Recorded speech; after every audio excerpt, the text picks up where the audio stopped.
So, new PlayStation 3 to PlayStation 5 graphics leap, new advanced PlayStation Network update, and a new PlayStation 5 exclusive showcase soon. Those are the stories we're going to cover today, and if you could hit that like button on the video, thank you to those that do it, and as always, it's very much appreciated. First, yes or no, have you bought Death Stranding 2 yet or not? The game came out in early access yesterday. Have any of you picked it up and started playing the game? So comment below yes or no if you've picked up Death Stranding 2 or not. Let me know down in the comments below. Now, diving into the first story of the video, a new PlayStation 5 exclusive showcase. So come next month, we're going to get a new look. I assume the rest of us will be getting a new look as well. A new demo for Phantom Blade 0 with more added this time around than the last demo. This is what the official account stated recently. We're hosting S-Party in Beijing on July 26th to the 27th.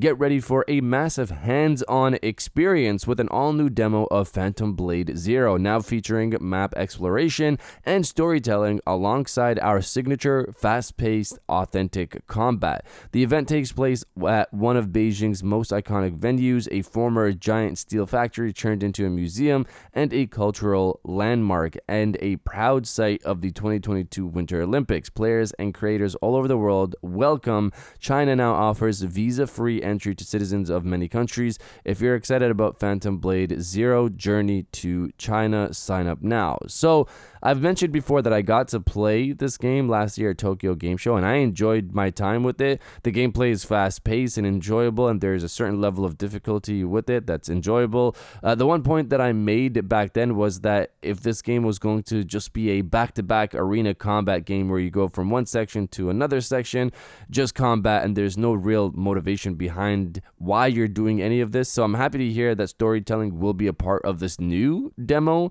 that they have. We've gotten glimpses of what the story could be in the trailers, but not in the demo. So now finally hearing that this is a part of this new playable demo that people will get their hands on, that should be interesting. Map exploration is also nice to see as well. I also wonder if they're going to bring new weapons or combat mechanics that they want to show off with this new demo as well. Let's see what we get next month, and if you're enjoying the video so far, hit that subscribe button and join our growing community on our way to 150,000 subscribers.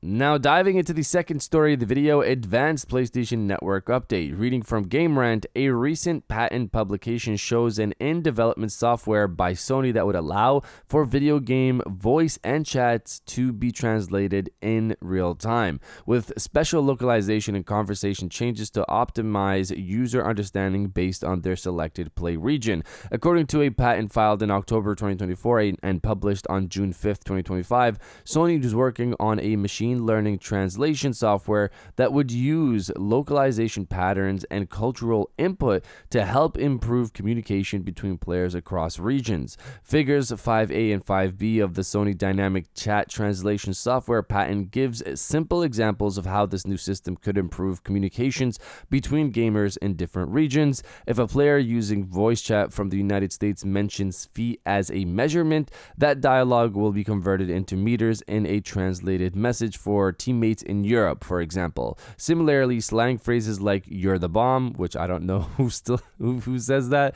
would be translated directly into another language, along with localization adjustments to maximize player understanding. So this is a pretty in-depth approach to make sure people can communicate with each other across regions, languages, and even culture.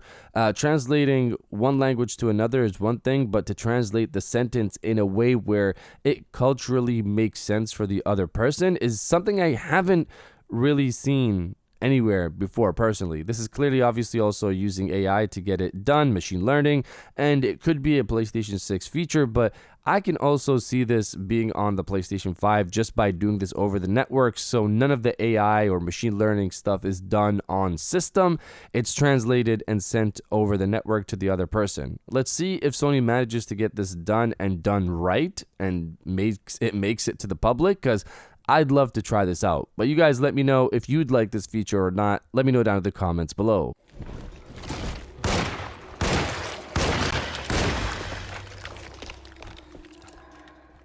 And now diving into the final story of the video, PlayStation 3 to PlayStation 5 graphics leap. Reading from Twisted Voxel, here's a graphical comparison of the portrayal of actor Norman Reedus in games across several PlayStation console generations, including Kojima Productions' latest action-adventure, Death Stranding 2 on the Beach. For the purpose of this screenshot comparison, we picked one game from each of the PlayStation 3, PlayStation 4, and PlayStation 5 console generations, in which Norman Reedus is promptly featured, namely the Walking Dead Survival Instinct, Death Stranding 1, and Death Stranding 2 on the Beach. As seen, there is a massive visual leap in graphical representation when going from the Walking Dead Survival Instinct for the PlayStation 3 to the original Death Stranding on PlayStation 4.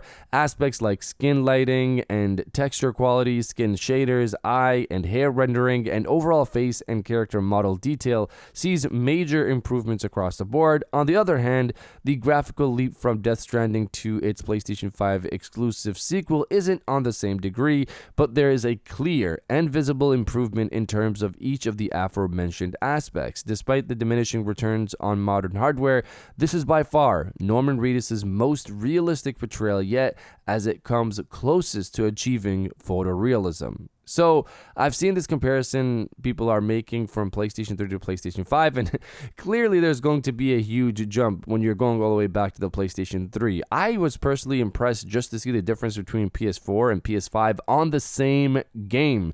That's what's impressive as well. Death Stranding 1 compared to Death Stranding 2 makes 1 look like a game, while 2 looks realistic. And people who have started playing the game via early access just continue to praise the visuals outside of everything else that's also greatly improved from the first game, with story, gameplay, world building, weather effects, etc., all that good stuff. I'll be playing this soon as well. I'm almost done with Alone in the Dark. I thought I would be done earlier, so once that's done, I'll be on Death Stranding 2. That's the next game I'm going to be playing, and then after that, of course, you have Mafia, Dying Light, Lost Soul Aside, Silent Hill F, and of course, Ghost of Yotei, etc. A bunch of games. Shout out to those people, by the way, that said that say there's nothing to play. There's way too many games to play. But you guys let me know if you're impressed by Death Stranding 2's visuals or not. Let me know down in the comments below. And if you guys did enjoy this video, please hit that like button, as it always helps, and subscribe if you're new. I got new videos every Monday, Wednesday, and Friday. And now I'll check you guys out on the next one.